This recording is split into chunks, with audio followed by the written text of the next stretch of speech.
প্রিয় দর্শক শ্রোতা বন্ধুরা, আপনাদেরকে আমি ভেষজ উদ্ভিদের গুণাবলী বর্ণনা করার পাশাপাশি মাঝে মাঝে বিভিন্ন উদ্ভিদের গ্রাফটিং বা কলম করা শিখিয়ে থাকি। তো আমি বিগত দিনে আপনাদেরকে আম গাছের কলম কিভাবে করা হয় সেটা দেখিয়েছিলাম।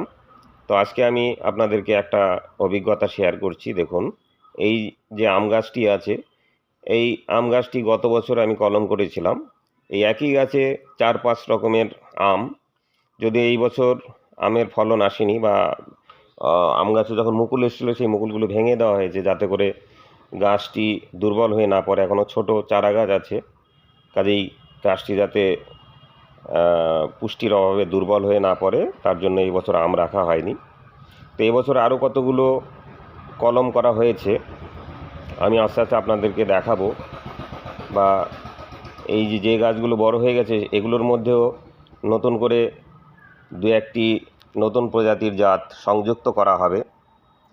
আমি এখানে আপনাদেরকে বেশ কয়েকটি চারা গাছ দেখাচ্ছি, যে গাছগুলোর মধ্যে একই গাছে 2-3 রকমের ফলন হবে এরকমও কিন্তু যুক্ত করা হয়েছে।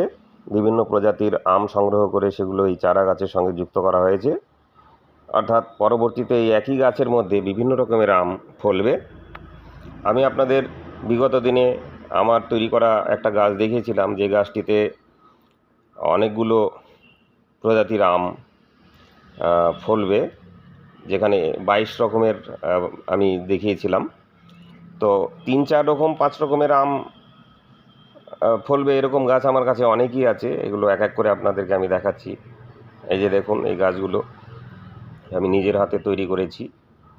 তো এই সমস্ত গাছগুলো সাধারণত এই মে মাসের প্রথম দিক থেকেই জুন জুলাই, এই 3টি মাস, মে জুন জুলাই, আগস্ট পর্যন্ত এই আমের কলম করা যায়। তবে বৃষ্টি পড়লে বা বর্ষা পড়ে গেলে সেক্ষেত্রে কিন্তু এই কলমের সাকসেস রেট কমে যায়।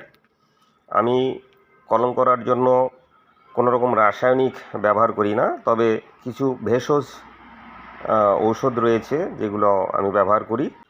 আমি প্রাকৃতিক উপায়ে কিছু হরমোন বা এই গ্রাফটিংয়ের জন্য যে সমস্ত উপাদান প্রয়োজন সেগুলো আমি নিজেই তৈরি করি।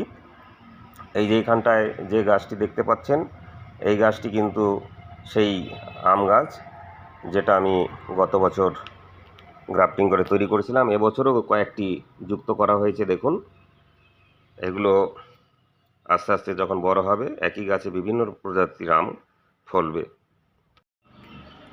প্রিয় দর্শক শ্রোতা বন্ধুরা, আমি বিভিন্ন ভেষজ উদ্ভিদের গুণাবলী বর্ণনা করার পাশাপাশি কিভাবে বিভিন্ন উদ্ভিদের কলম করা যায় সেগুলো আমি আপনাদেরকে দেখাবো। আপনারা আমার সঙ্গে থাকুন। সবাই ভালো থাকুন, সুস্থ থাকুন। দেখা হবে নতুন করে অন্য কোনো ভিডিওতে। নমস্কার।